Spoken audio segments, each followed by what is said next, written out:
In the last 50 years, we have lost 60% of all animal populations here in Africa.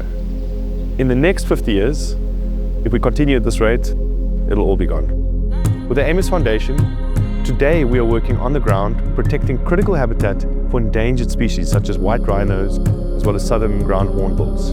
What we see here on our existing reserve, in the few years we've been here, even in a small area, a relatively small area in a fragmented landscape, you can see that there's an incredible amount of biodiversity, from insects in the soil to birds in the sky, mega herbivores to little rodents. And all of those are playing a really important part to keep the entire ecosystem, not just on our existing property, but for the neighbors around it. My work is to look at how we can expand those protected areas. But that's not as easy as it looks in principle. Our conservation crisis is intertwined with the socioeconomic crisis. We have the world's fastest growing populations, as well as the poorest populations on Earth, that are living alongside some of our most important biodiversity hotspots. So to protect those animals, we also need to look at solutions that can support the people coexisting alongside of them. In the past, we could set aside land and say this is for nature, and we could set aside land and say this is for people. There's no more land left. It's completely fragmented landscapes. So even today with what we're doing now, if we're successful in conservation, we run out of land because we need more grazing area for animals to breed. It also means that the costs of conservation go up. We have anti-poaching teams day and night patrolling the rhinos. It's a war out there at the moment. As you've seen, our rhino are not dehorned. It's one of the few left in the country that are not dehorned, putting a big threat on our back. So that involves us having to be out in the field 24 hours a day, summertime, wintertime. This obviously comes at a huge cost, and as we scale, the cost will keep increasing. For us to be able to reconceptualize a future where nature is seen as more valuable or equally as valuable as land that brings us utility, it needs to be able to also be productive in a similar way. The incentives need to be aligned, and that's critically important. If we cannot do this, we cannot move forward sustainably with conservation. And this is why we have developed the AMES Habitat Fund to invest in businesses whose direct work on the ground leads to expansion of protected areas or the conservation thereof. We call these nature-positive businesses. Businesses such as ecotourism, carbon credits, and biodiversity credits. These businesses are so special because they don't have to extract from nature to be able to get value. And it's a win-win for nature and for people. Only when we can get this right can we offer alternative solutions to the people on the ground to say, look, nature is more valuable as it is standing than being cut down or harvested for food. And that's a different paradigm that we need to get ourselves into. Through the Habitat Fund, we are looking to bridge capital towards nature and be able to find and source the right projects, as well as develop the mechanisms and the framework, the legal structure, to be able to deploy capital into those places, as well as being able to then, on an ongoing basis, ensure that those projects meet the goals that we intend them to. So to find this nexus where you have the right people that stand to benefit, the important land that is worth saving, and to find partners on the ground that have the knowledge and the experience and the technical skill to be able to actually execute on the business. This was an incredibly difficult feat, and it took us over 2 years, only through the passionate work of the people supporting us and the brave people to take a risk in nature in South Africa, that we were able to put this together. And we believe we have found the perfect starting point.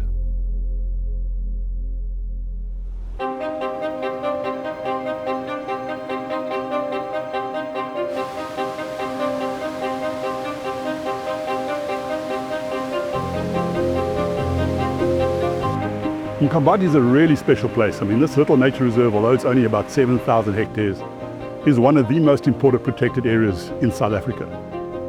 The wetlands, the rivers, the forests, the grasslands, the mammals that occur on here, the bird life, everything is just spectacular. And offshore, we have one of the greatest migrations on Earth. Currently, just a few kilometers away from here, there are millions upon millions of sardines that are moving down the coastline, followed by whales, all sorts of species of dolphin, Besides being spectacularly beautiful, and I believe it's one of the most beautiful areas of our coastline, here along the Wild Coast, it's also extremely rich in biodiversity. We've got more plants here than what there are in the entire United Kingdom.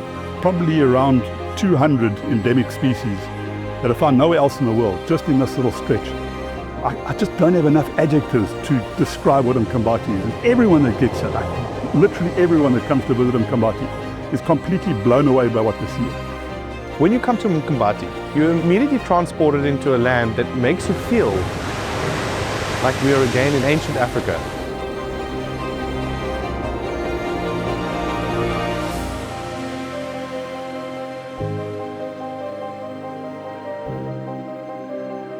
The local communities outside of Mkhambati put a land claim in and actually won that land claim to have this land returned to them. The other options could have been just putting this entire area under agriculture, ploughing up the wetlands and the grasslands of Mkhambati.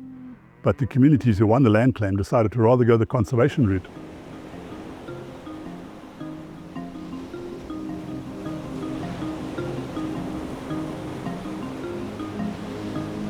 Here in the northern concession of the Mkambati Nature Reserve is the Gwegwe Beach Lodge, a luxury establishment that was erected by Mkhambati Matters in conjunction with the Mkhambati Land Trust and the Eastern Cape Parks and Tourism Agency. The main lodge is right on the beach, overlooking the sea, and absolutely amazing views of the Gwegwe Beach. Dolphins that virtually come down daily to surf in the ocean, and the sights and the scenery from here are out of this world. Now, people ask the question, why is there such an upmarket development? There shouldn't be an upmarket development along the Wild Coast. The Wild Coast should stay wild. Everyone thinks it's a pristine area, and I can guarantee you I've worked it for 40 years and it definitely isn't a pristine area anymore. The environmental degradation along the Wild Coast is phenomenal. So if you haven't got proper development, then the degradation is going to be far worse than what it currently is. In having a development where an environmental impact assessment was done, where environmental authorization was approved, yes, there will be use of water. There's going to be some buildings that have been erected, but the positives thereof far outweigh the negatives of having this development here. People in the surrounding communities are getting jobs, they're getting trained, they're getting educated about nature conservation, they're getting educated about what happens at the Mkambati Nature Reserve. They never knew it before. Now, a lot of those people on the outside are very positive about nature conservation and about nature reserve. So the future of Mkambati Nature Reserve, I believe, is far better than 10 years ago, where it was just getting degraded and mismanaged. And I think that's very, very important to understand. You have this incredible collaboration between community, government and the private sector here, where a sustainable solution has been created to generate the right kind of revenue that can actually benefit the communities as well as contribute to the conservation of this landscape in the long term. And that is why we want to be a part of this project. It's an incredible thing. What the Mkhambati Matters and the Mkhambati Land Trust have done in conjunction with Eastern Cape Parks and Tourism Agency is come up with a concept of creating a green griffins unit, which is going to comprise of local ladies from the communities who won the land claim surrounding Mkhambati. And they're going to be trained to become field rangers and to assist the Eastern Cape Parks and Tourism Agency field rangers. Green griffins, that's the name of the field rangers. Griffins being the Cape vultures that occur around Mkhambati, very much based on the black mamba model of Bululi up in the Limpopo area. And the poaching in that area of Kruger National Park has dropped by more than 90% since the appointment of the black mamba field ranger team about 10 years ago.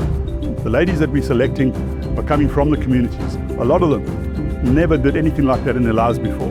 What's a really beautiful thing is when you see the willingness in all of them to want to learn, to want to do better, to get fit, to be a part of this project. This training did not only challenge me mentally and physically, but it also strengthened my sense of discipline, teamwork, and also the responsibility to conserve our nature. I have an advanced diploma in nature conservation, but unfortunately for the past 6 months I've been unemployed. Green Griffin program will benefit our communities in terms of reducing the number of unemployed graduates in our communities. The best thing we can do is to fuel that willingness, to give them the opportunity and provide them with a backdrop and the resources to try and achieve new heights which they might never have had the opportunity to do before. having me as a young girl from my community practicing all the conservation and the protection of our natural ecosystems might also inspire my communities to do better. We've really got to stop the environmental degradation in and around Mkambati. And by having green griffins appointed, having more visibility, having the eyes and the ears on the ground, I think it's going to make a huge difference. What we're looking at for the future for Mkambati Nature Reserve is obviously better protection of what we currently have, but also an expansion project. And in expanding the nature reserve, we'll be able to bring in species that are critically important for South Africa, such as the white rhino. And that's one of the goals of Mkambati Matters and the Gwegwe River Lodge, is to see white rhino walking in the grasslands around the lodge area and in the northern concession area, and for that matter, the rest of the Mkambati Nature Reserve.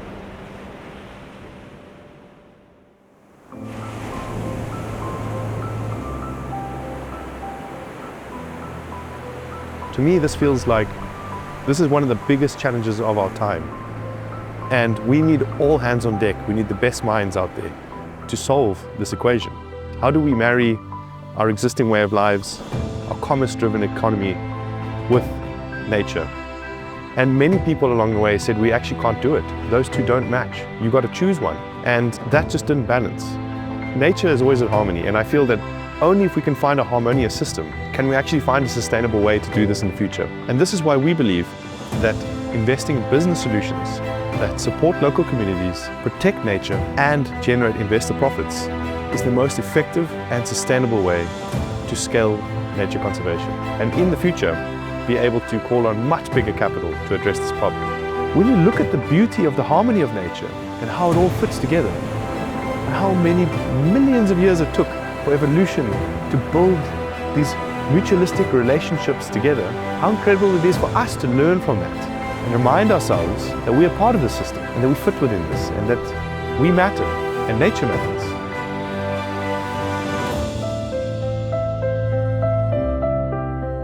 We need these natural pockets so that we can remind ourselves that we're still part of this bigger system that's really old and ancient and really incredible.